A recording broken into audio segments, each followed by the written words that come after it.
You know, one of those LEDs is going to fail. You're going to phone the dealer and they're going to say, oh yeah, you can't just replace one LED at a time. You need to replace the whole unit. It's going to be £750. And you'll be like, I've only got a brake light out. 750 quid for a brake light. Good afternoon, welcome to another slightly haphazard general update. I want to talk about road closures, cameras, the speed of the internet, MEGANE, indicators, lights on a modern Volvo, the V70 TDI I ran into at the shop.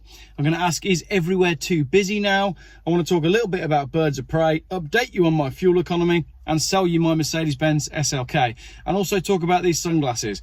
If I forget the sunglasses, remind me in the comments. Right. I don't keep my main Jeff Buys Cars email on my phone anymore, and I also don't have Twitter on my phone because it's a bit much with all the content that I'm getting. So I opened up my computer a minute ago for the first time in 3 or 4 days actually, and checked my email. And firstly, wow, I've got a lot of emails from people. I guess no one's got anywhere to go with the stuff that's going on in the world, so just keep it coming. But here's one that was already on my radar. Hi Jeff, hope all is well. Something worth looking into that I imagine you would have experienced too. I have. Basically, for my work, I travel a lot at night using the motorway network. However, this has become increasingly difficult as whole sections of motorways and A roads are being routinely closed from 9 PM to 5 or 6 AM. What's happened, as it used to be the case that if night work was going on a major road, they'd at least give a traffic lane open, but this is no longer the case. Is this health and safety, or are they messing with us? An example, I had to travel from Glastonbury Festival to Suffolk on Monday evening, and I experienced 5 major road closures which added a lot of miles and 2 hours to my journey. Struggling to get my head around what's going on. All right, before I dive into that one, get your comments ready. Here's another one. Hi Jeff, World's End Lane in Quinton, just outside Birmingham, has been stripped of tarmac for a week, and it's only 400 yards long. But on the pavement every couple of houses, they're doing fresh holes and re-tarmacking on the same day. Seems tarmacking the road is an excuse to install some crap. I'm going to video it in the morning and send it to you. Thank you to both of you who sent me that contact. I have noticed the roads being dug up everywhere. I have noticed the motorways being closed at night, not even leaving a live lane for you to go down. That does seem to have changed. And it does seem to me that everywhere you look at the minute, there's road closures and roadworks. What's going on? You tell me in the comments. I'm not sure. It's raining now as well. I think something is being installed, and I'm not sure what. Is it to do with road charging? Is it to do with something even more nefarious? Well, that's already pretty nefarious, isn't it? Is it to do with road charging? What are they installing on the roads? It started during lockdown. It has carried on, and if anything, it seems to be getting worse. What's going on with the roads and the road work? I think this is also connected to my next point and the point after that. So the next 2 things on my list are cameras and speed of the internet. There are cameras going up everywhere. I this morning had to go and buy a 7 Today badge for my 7-year-old so he could wear it at school because he really wanted one, so I had to go and get him one. And I drove past, in quite a rural area, 3 cameras that all look like ULEZ cameras. They're all the same cameras, they're all the same technology. Why in rural Worcestershire am I driving past freshly installed ULEZ cameras? Is it to do with the road closures? Is it to do with the road works? Tell me in the comments. You must have seen cameras going up where you are, because I've seen them everywhere. The speed of the internet is the next thing that I want to talk about that may possibly be connected to these things.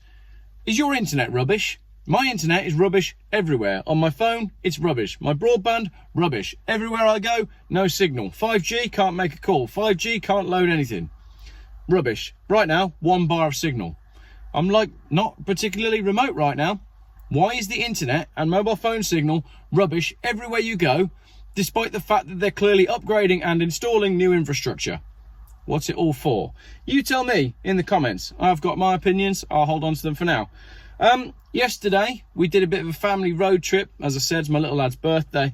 And on the motorway, I noticed a Renault Megane. It must have been about on an 05 plate, Renault Megane Scenic. And every time he indicated, it was hilarious because his high level brake light was flashing and his indicators weren't. So obviously a wiring problem. And I just thought that was funny. That's, you know, you're going to take it to a garage, someone's going to look at it and they're going to go, oh yeah, this wire's connected to this and it should be connected to this. 2 new bulbs, job done. Today, when going to the shop in my Volvo, which has a headlight bulb out, and I know that all I need to do is pop the bracket off and change the bulb, it's dead easy. I was following to the shop this morning what looked to be a brand new Volvo, I think it was an XC90 B5. I don't know what the B bit means. But as he was in front of me and he hit his brakes, and I was thinking, I need to change my bulb, I was looking at his brakes. 15 LEDs on each side and a high level brake light. I also saw an Audi Q something, might have been a Q5. That one had 20 LEDs on each side. So you hit your brakes in my Volvo, 2 bulbs light up at the back. It's fine, everybody can see it, nothing wrong with that. I've got a mid-level brake light as well, so let's call it 3 bulbs. On your Volvo or your Audi, you're talking about 40 different bulbs. How is this progress? It's a step backwards, isn't it? Anyway, what do you think about that? I think it's ludicrous. Modern cars are they just seem to be crap, because that's going to go wrong, isn't it? You know, one of those LEDs is going to fail. You're going to phone the dealer and they're going to say, oh yeah, you can't just replace one LED at a time. You need to replace the whole unit. It's going to be £750. And you'll be like, I've only got a brake light out. 750 quid for a brake light. And then it'll fail the MOT and then it'll get scrapped. And then all of these heavily electronically overloaded vehicles will be sat in scrapyards because no one wants to pay the money to put them back on the road because it's not worth it. Whereas with this car, yeah, I've got a bulb out, 65p, mate. I can do it myself, no problem. Oh, look, it's working. Don't need to code it to the car. Don't need to tell the ECU that I've put a new bulb in. It's just, it's unbelievably retarded. The future is retarded. There you go. That needs to go on a t-shirt, doesn't it? Lastly, parked at the shop earlier on. I've got some proper content coming later this week. It won't just all be me sat in the car rambling. Parked at the shop earlier on and an almost identical car pulled up. Check out these pictures. V70 TDI next to my 850 TDI, almost the same colour. Lovely chap called Eric. And we played a little bit of top trumps. It was like, whoa, do your heated seats work? What's your mileage on? You've got a sunroof, I've got a wood wheel. Yours is only a half wood wheel. Yours has got leather, mine's half leather. And we basically played top trumps until my wife came and told us to stop playing, and then he decided that he had to go shopping. But it was great fun. I love seeing that. His car was on, it was called Svetlana, and it was on 300 and something thousand miles, and he's got another one at home on 400 and something thousand miles. I love it when you meet people that get the whole, you know, buy one, look after it, enjoy it, keep it on the road. That's being environmental, not that 23 plate Peugeot something with a green sticker on it that says, oh, look how green I am. There's nothing green about electric cars. Right, lastly, is everywhere too busy? Is it too busy everywhere you go? As I said, we went out for my lad's birthday yesterday to a theme park. Too busy. And now I'm sat at a pub with the wife having a coffee and it's too busy. It's ridiculous. So do you think everywhere's too busy at the minute? Is it because people are so keen to get out and do things because of the last 3 years? Car shows, for example, are they oversubscribed? Are people queuing out onto the road just for local car meets? Are car meets actually shutting down because they can't handle the amount of traffic that comes to their car meets? I've seen this happening up and down the country as well. What do you think? Is everywhere too busy? Lastly, this is a good one actually, birds of prey. I've been driving around quite a lot this last week and I've noticed I'm seeing more birds of prey than ever before. So something good must be going on in the environment if there's more big predators flying around, don't you think? Are you seeing more birds of prey? Or are you like, Jeff, I don't notice birds? Or are you the opposite? And you're like, Jeff, actually, I'm a keen ornithologist and I think you'll find the birds that you're seeing are lesser spotted flying reindeers. I don't know anything about birds. Fuel economy update, let's find out. Average economy across this tank of fuel. So far I've done 519 miles on this tank of diesel. I have 180 miles left, so that's basically 700 miles to a tank, isn't it? And my economy at the minute is 51.9 miles to the gallon. Jeffrey, just while you're on that one, you should probably add that the Macmaster is currently trying to drive an electric car to the Isle of Skye, and How many miles you done in this one? You're going to do 700 odd miles in this car. 700 miles to a tank, isn't it? Well, he had to sleep in his Porsche the other night because he didn't have enough range to get him onto the Isle of Skye. Well, Jeff, this is where I am, charging my car here in the middle of nowhere, and it's not going to be charged until about midnight, so I'm sleeping in the car. So, old Volvos better than new Porsches. Nice one, Jeff. Carry on with the video. 51.9 miles per gallon out of my diesel Volvo. I don't think any of the cars in this car park could do that.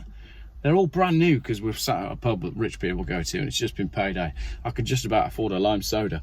Lastly, my Mercedes SLK is still for sale.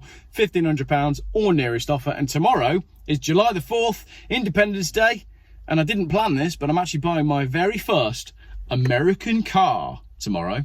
So that's very exciting. Lots for you to digest in that video. Motorway closures, cameras going up everywhere, speed of the internet is crap, modern cars are crap because they've got too much technology, is everywhere too busy, and have we got new birds of prey?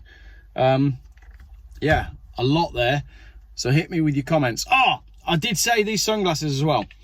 I bought these off of Instagram after seeing an advert. My phone, I must have been saying to the wife, I really fancy a new pair of sunglasses within listening distance of my mobile phone. And as a result, my Instagram feed is completely jammed up with sunglasses adverts. I bought these. They're from a company called Kylo in the Wild. And their advertising basically says they won't slip off your face. Tell you why I bought these. Because I bought these from Sport Pursuit. These are Barber ones, but I'm a cheapskate, so they were like 20 quid, and they're absolutely crap. And when you get a little bit sweaty, they just fall straight off your face. And these guys were saying these don't fall off because they're ribbed for extra pleasure. If you look, where's the camera? There, see? They got rubbery ribbed bits for extra pleasure. So when you get a little bit sweaty, they stay on your face. Absolutely brilliant. Not only that, but they're a UK company based in Scotland. And you're all like, Jeff, you're being paid to say this. No, I'm not. I even tried to get a free pair by playing the YouTuber card, and they were just like, they're already cheap enough. Go ahead and buy some. So I was like, right, screw you guys. I will buy some. And I'm glad I did, because they're brilliant. I like to support companies that do something a little bit differently. So if you want some, go and get some. And if you're the company who does the marketing for these guys, I'd say, can I have a free pair? But I don't need a pair because I've got some already. Yeah. And they send you loads of stickers when you buy some. Right, I'm going to do another video as well because I keep buying things after seeing it in adverts on Instagram. So I'll do that in a video later in the week. What a shocking video that was. A proper round the houses of notes that I've made on my phone over the last week or so. Thank you very much for watching this video and all of my other videos. 60,000 subscribers now. Crikey. And all I do is sit in cars and talk about stuff that matters. And I'm going to continue to do that because someone needs to, because this stuff matters. How's the roadworks in your area? Thanks for watching.